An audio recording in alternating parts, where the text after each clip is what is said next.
finding the order dead. A web search of amazing rock drummers gets more results than I imagined, and for every result that claims one thing is another claiming the opposite. There's no real answer as to who the best rock drummer might be, just some names worth checking out. There are so many choices that I end up picking three: Neil Peart from Rush, Keith Moon from The Who, and Dave Grohl from Nirvana, and most recently, Foo Fighters. I check out music from each band till I listen to them at home.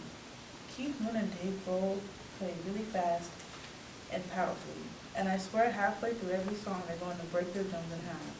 I find one insane video where Keith Moon starts breaking his drums on purpose. It's absolute madness as he slams his bass drums into the ground and kicks his snare and toms across the stage. Neil Peart was calm in comparison, but he still sounds like he's playing the entire kit at once.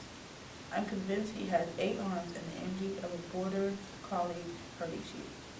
Neil Peart and Rush also have a few songs I've been into, a genre Mr. Warner mentioned, math rock. Some websites call it progressive, but the ideas are pretty similar. Take away the rules that rock must have 4 beats per measure and a steady backbeat, and you get songs and time signatures of 7, 9, or even crazier stuff like 13. Unlike a lot of rock, there's almost no trace of blues, and it has a weird jazzy quality to it.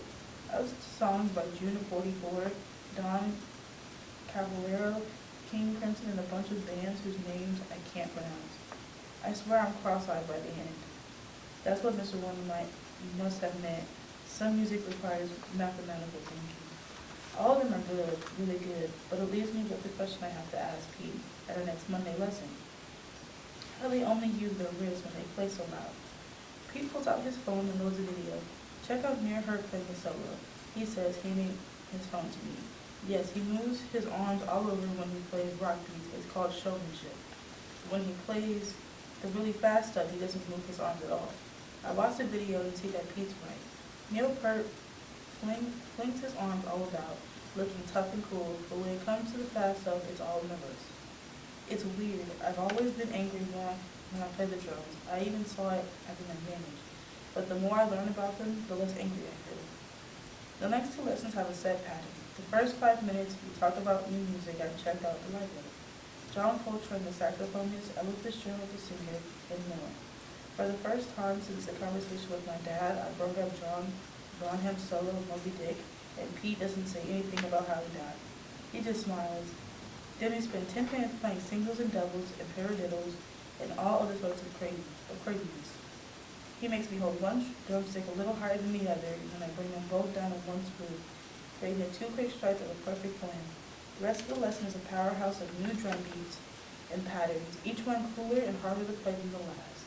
Then, at the end of the second lesson, Pete says, I need you to do one other thing for next week. You need to dress in something nicer. I lay down my t-shirt and jeans. My hand goes to my hat, lifts it off my head, and holds it in front of me. What's wrong with what I'm wearing? Nothing as far as I'm concerned, but you have to dress up for the middle school band performance, right? I nod. Wear whatever they force you to wear for that, and let your parents know you might get home a little later than usual. I cringe at the thought of wearing those clothes and having to stay out later. My parents will freak if I'm not there when they get home from work. I can't just tell them I'll be missing a few hours and expect them to understand why. Pete rubs his chin and exhales. I don't want to say too much. You'll just end up bummed if it doesn't work out. I arrive home with my head full of daydreams about what Pete has in store next week.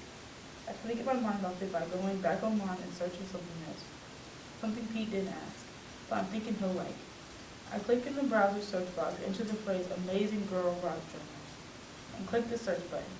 I wasn't expecting much, so I'm shocked when I get over 12 million results, full of top 10 and 20 and top 10 and top 20, and top even more lists full of girls who done exactly what I want to do. Karen Carpenter from the Carpenters started out on drums and sang while keeping the rhythm for the band. I never knew the drummer could be the singer. Mo Tuck from Velvet Underground, who only used mallets, Danny Lennox, who would love her, and played while standing up. And there's more. Gina Shohawk, Meg White, Janet Wise, Carla Azar, the list goes on and on and on. I'm not alone after all.